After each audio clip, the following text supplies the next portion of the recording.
عبداللہ ابن مبارک رحمت اللہ علیہ فرماتے میں حج سے آ رہا تھا، ملک شام کی طرف جا رہا تھا، بیچ میں ریگستان کا علاقہ ہے، میں نے وہاں ایک بڑھیا کو دیکھا تو میرے دل میں یہ بات آئی، لقودق صحرا کے اندر بڑھیا تنے تنہا کیا کر رہی ہے؟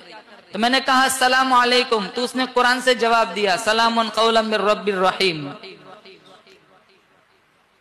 میں نے پوچھا مائی اس لقودق صحرا میں تو تنے تنہا کیا کر رہی ہے؟ وہ قرآن سے کہہ رہی ہے من یضلل اللہ فلا ہادی لہ، اللہ جسے دھکا دے دے اسے سنبھالنے والا کوئی نہیں۔ میں سمجھ گیا یہ اپنے قافلے سے بچھڑی ہوئی ہے۔ میں نے کہا کتنے دن ہو گئے؟ وہ قرآن سے کہہ رہی ہے ثلاث لیال سویہ، 3 راتیں ہو گئی میں قافلے سے بچھڑ چکی ہوں۔ میں نے کہا تیرے پاس پانی تو ہے نہیں، وضو بنانا ہے تو کیسے وضو بناتی ہے؟ وہ قرآن سے کہہ رہی ہے فَإِن لَمْ تَجِدُوا مَاءً فَتَيَمَّمُوا صَعِيدًا طَيِّبًا، پانی نہ ہو پاک مٹی سے تیمم کر کے نماز پڑھو۔ میں سمجھ گئے تیمم کر کے نماز پڑھ رہی ہے۔ میں نے کہا تو 3 دن سے بھوکی ہوگی، تیرے پاس دانا روٹی تو ہے نہیں، میرے پاس روٹی ہے تجھے پیش کروں؟ تو وہ کہنے لگی ثُمَّ أَتِمُّوا الصِّيَامَ إِلَى اللَّيْلِ، میں سمجھ گیا یہ تو روزے سے ہے۔ میں نے کہا سفر میں بھی روزہ، سفر میں بھی روزہ؟ کہا فمن تطوع خیرا فہو خیر اللہ، نفلی روزہ ہے۔ میں نے کہا سفر میں تو فرض روزہ چھوڑنے کی اجازت ہے، تو نفل روزہ رکھے ہوئے؟ وہ قرآن سے کہہ رہی ہے وَأَن تَصُومُوا خَيْرٌ لَكُمْ إِن كُنتُمْ تَعْلَمُونَ، اگر تمہیں روزے کی جزا معلوم ہو جائے تو تم سفر میں روزہ رکھنا شروع کر دو۔ میں جو بولوں وہ پلٹ کے قرآن سے جواب دیتی ہے۔ میں نے کہا اپنی زبان میں جواب کیوں نہیں دیتی؟ میں جو کہتا ہوں قرآن جواب دیتی ہے۔ اس نے ایک ایسا خوبصورت، اتنی خوبصورت آیت پڑھی، اگر میں آج سوچوں ہمارے گھروں کا حال دیکھو تو ہمیں اتنی شرم آئے کہ ہمارا وجود شرمندگی میں ڈوب جائے۔ وہ کہنے لگی ما یلفظ من قول الا لدیہ رقیب عتید، میں جو بولوں گی فرشتہ لکھ لے گا، میرا ایمان اجازت نہیں دیتا میرے نامہ اعمال میں قرآن کے علاوہ اور کچھ لکھا جائے۔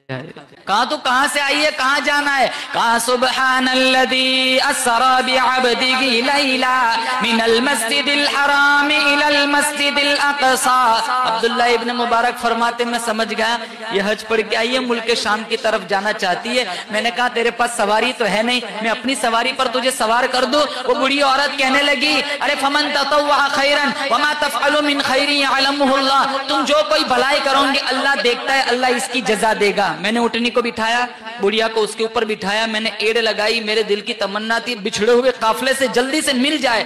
میں نے ہنکانا شروع کیا۔ اس زمانے کا دستور تھا جب اونٹنیوں کو تیز ہنکانا ہوتا تو یہ لوگ اشعار گنگناتے جس سے اونٹنی تیز بھاگتی تھی، تو میں نے اشعار گنگنانے شروع کیے تو وہ عورت کہنے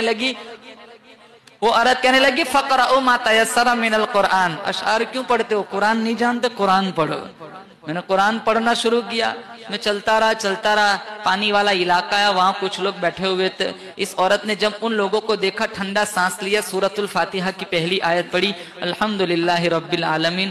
مجھے یقین ہو گیا یہ اسی قافلے سے جدا ہوئی ہے۔ میں نے کہا مائی اس قافلے میں تیرا کوئی پہچاننے والا ہے؟ وہ قرآن سے کہہ رہی ہے المال والبنون زینت الحیات الدنیا، میں سمجھ گیا اس قافلے میں اس کے بیٹے ہیں۔ میں نے کہا تیرے بیٹوں کے نام کیا ہے؟ کہا واتخذ اللہ ابراہیم خلیلا وکلم اللہ موسیٰ تکلیما یا یحییٰ خذ الکتاب بقوہ۔ اس نے 3 آیت پڑھی، میں سمجھ گیا اس کے 3 بیٹے ہیں، ایک کا نام موسیٰ، ایک کا نام یحییٰ، ایک کا نام ابراہیم۔ میں نے آواز لگائی، مجمع کو چیرتے ہوئے 3 خوبصورت جوان میرے پاس آئے۔ میں کچھ کہوں اس سے پہلے بڑھیا کہنے لگی فبعثوا احدکم بورقکم ہذہ الی المدینہ، پیسہ اٹھاؤ بازار جاؤ ناشتہ لے آؤ۔ ایک گیا بازار سے ناشتہ لایا، میرے سامنے پیش کیا، بڑھیا مجھے کہنے لگی کلوا واشربوا ہنیئا بما اسلفتم من ایام خالیہ، پڑھو یہ کھاؤ اب تک جتنے احسان کی اس کی جزا ہے۔ میں نے کہا میں نہیں کھاتا۔ کہا کیوں؟ کہا پہلے تمہاری ماں کا قصہ سناؤ، 4 گھنٹے اس کے ساتھ ہو گئے، قرآن کے علاوہ کچھ بولتی نہیں۔ کہا آپ 4 گھنٹے میں تھک گئے، آج 40 سال ہو گئے میری ماں نے قرآن کے علاوہ کوئی بات ہی نہیں کی۔